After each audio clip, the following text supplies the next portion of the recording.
Hello everyone, welcome back to my channel. I hope that wherever you are, you're doing well.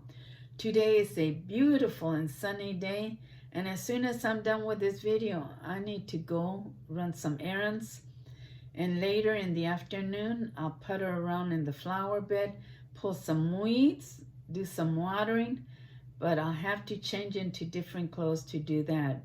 And speaking of clothes, I want to show you my new thrift store dress. I bought this dress a few days ago at the Goodwill.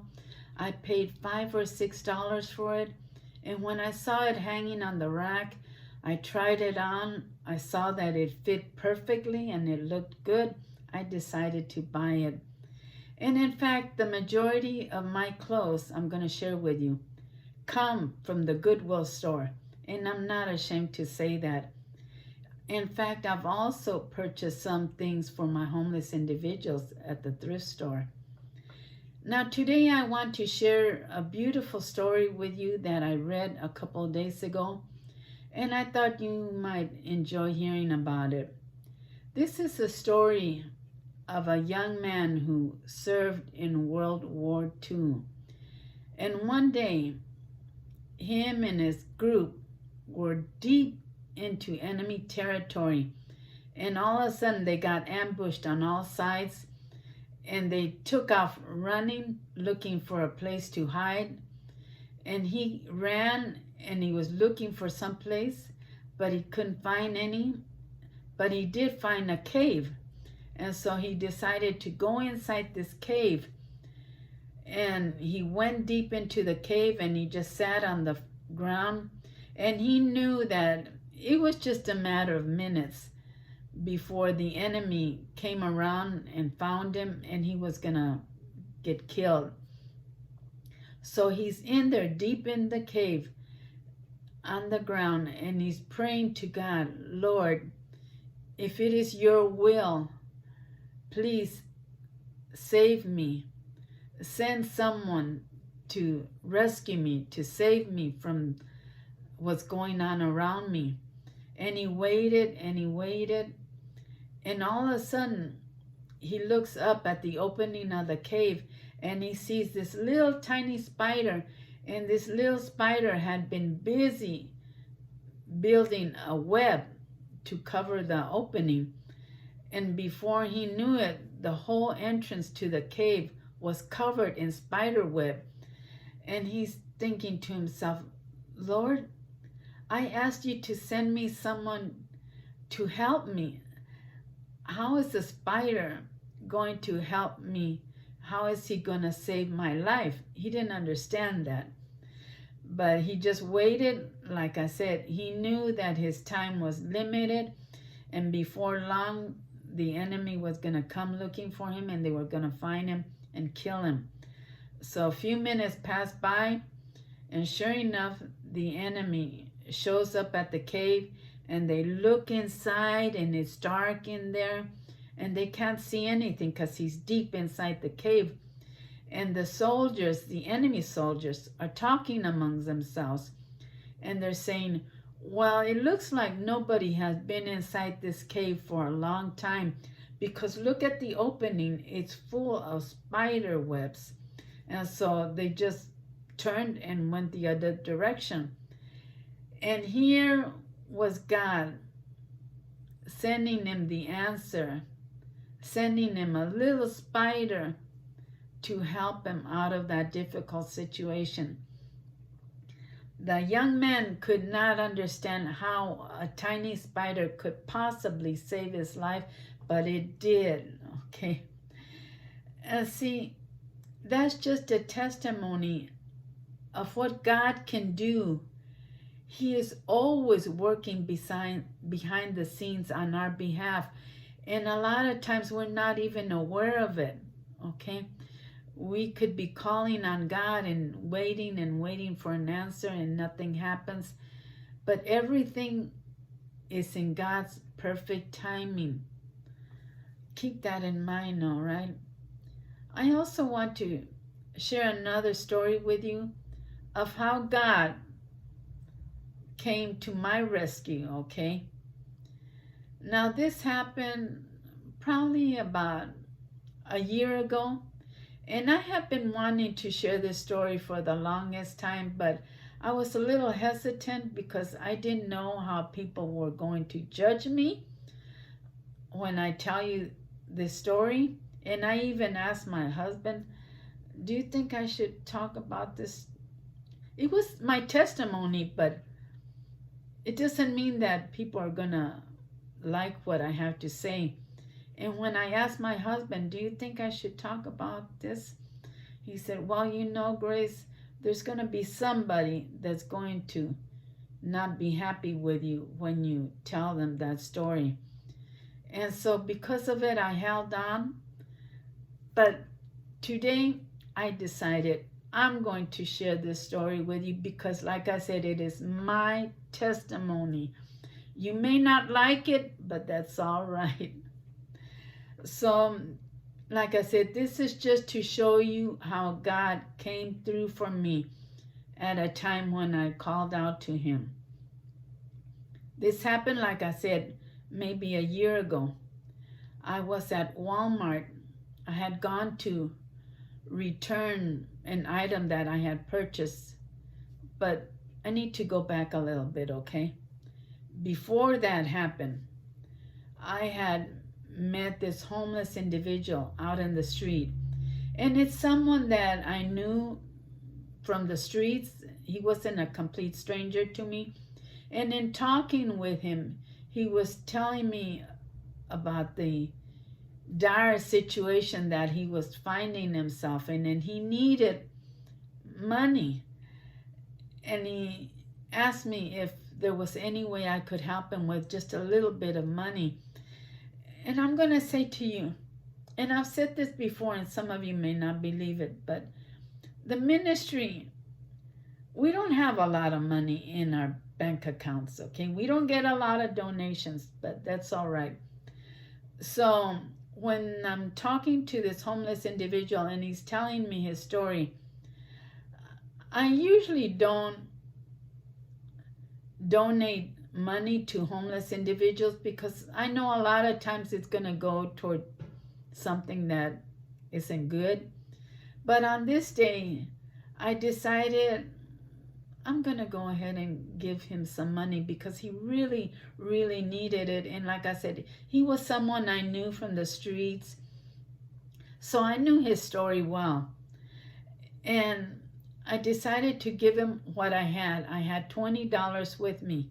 That's a lot of money to give to a homeless individual, but he really needed it. I gave it to him. He went off happy.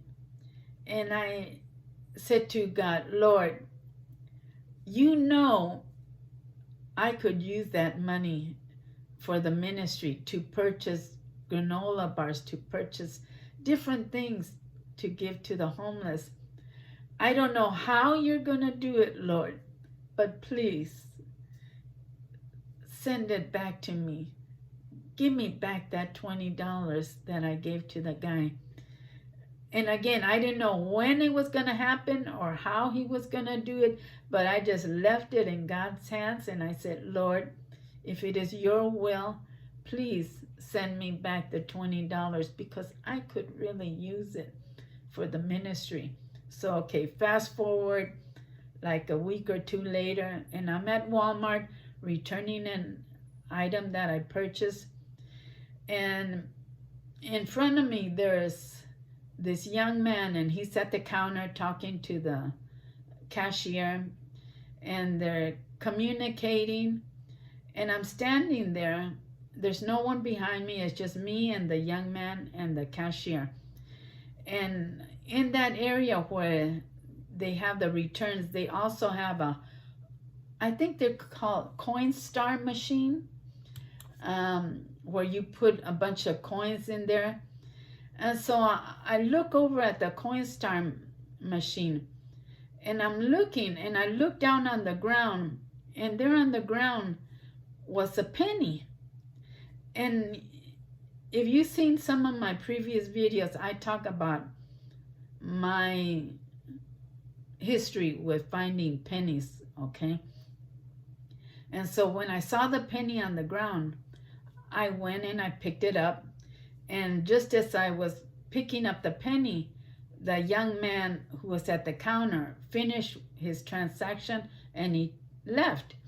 And at the same time, the cashier also came around the corner, the counter, and she took off. So I'm there all by myself, and I'm there holding my penny.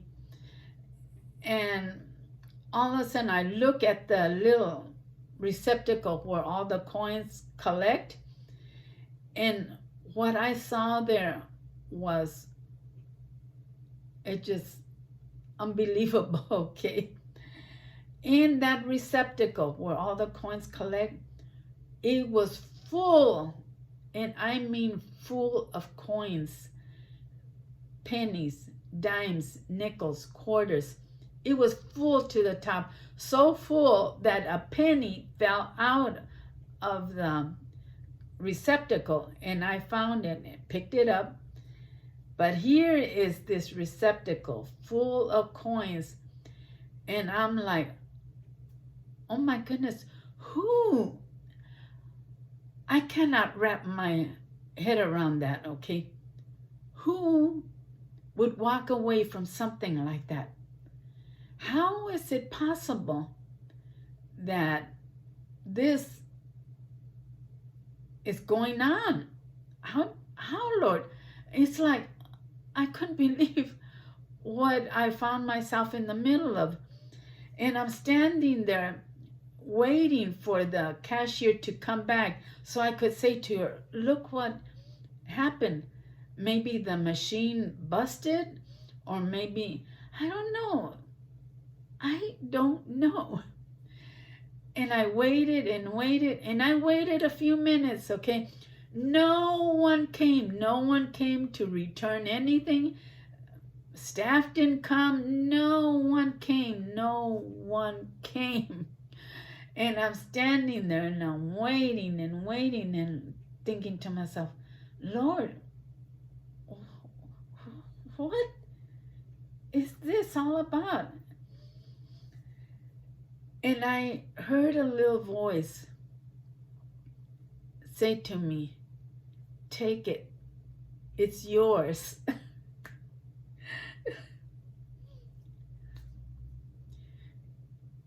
And I was speechless. And I'm like, mine?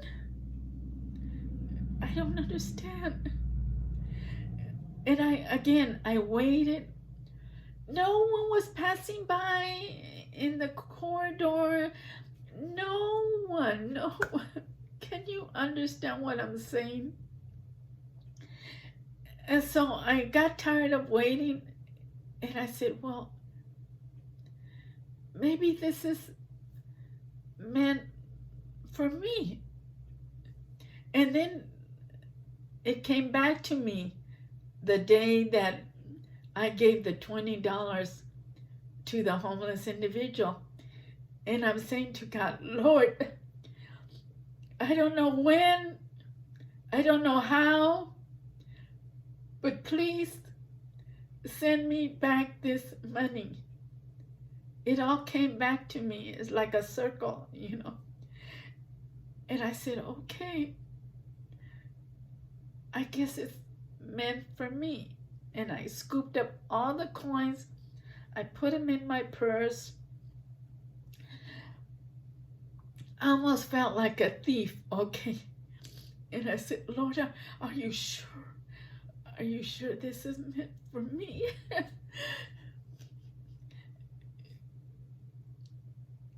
And he said, yes. And I went and I sat in my car and I was crying like I am now. And I'm crying and saying, Lord, thank you. And I went home and I counted the money. I counted the money. It was $19. $19.90. $19.90. So I must have dropped a dime somewhere. But there was my money that God sent back to me. And I wanted to share this story before, but I didn't, because I know someone out there is going to say, you thief, you should have gone and gotten an employee. You thief, you took something that didn't belong to you. A family member told me that when I shared the story with them. They said, that's stealing, Grace. That money wasn't meant for you. But they don't know the history that I have with God and how God has answered my prayers in ways that sometimes I don't always understand. And some of you might pass judgment on me and say, you did wrong, you shouldn't have taken that money. But I did, because like I said, that little voice said to me, take it, it's yours. And what I did with that money, what I do when I find money, I put it in the ministry bank account, the checking account. And with that money, I've purchased granola bars, I've purchased socks, not just a 20, of course, but you know what I mean. So God does work in mysterious ways, all right? Just like that World War II soldier who was stuck in a dark cave, and he knew his time was coming, that they were going to find him and kill him. But God sent a little tiny spider to build a web to cover the opening of that cave, and that is what saved him. If you're going through any difficult things, okay, don't give up hope, because that's what the enemy wants you to do. He wants you to give up hope. He wants you to question God, to lose your faith in God. But don't do it, all right? Because God is always there for you, even when you don't feel his presence, or you're calling out to him for something and he's not responding. In time, he will respond, okay? If it is his will. I hope this video gave you something to think about and gave you some encouragement, okay? People, listen. My experience has been that people are always going to be judging you, right or wrong. They're always going to be passing judgment on you. We're never going to please everybody. Just like with my video and my testimony, I know someone is going to say, she's a thief, she shouldn't have taken that money. And that's okay. You can think what you want to. I just know that my God came through for me in that instance. And he said to me, take it, it's yours. And I did. Thank you for stopping by and watching my little videos. It means a lot to me when you come, okay? I hope you have a wonderful day. Wherever you are, whatever trials, tribulations you're going through, I pray for you that God will deliver you from it, that he will send that little spider. Not really. My husband doesn't like spiders. I don't mind them. When I find them in the house, I trap them and I put them out in the garden. I don't like killing them. Thank you again for stopping by. I hope you'll come back and visit us again, okay? Have a beautiful and blessed day. And don't ever forget that God loves you so, so very much, okay? Bye-bye.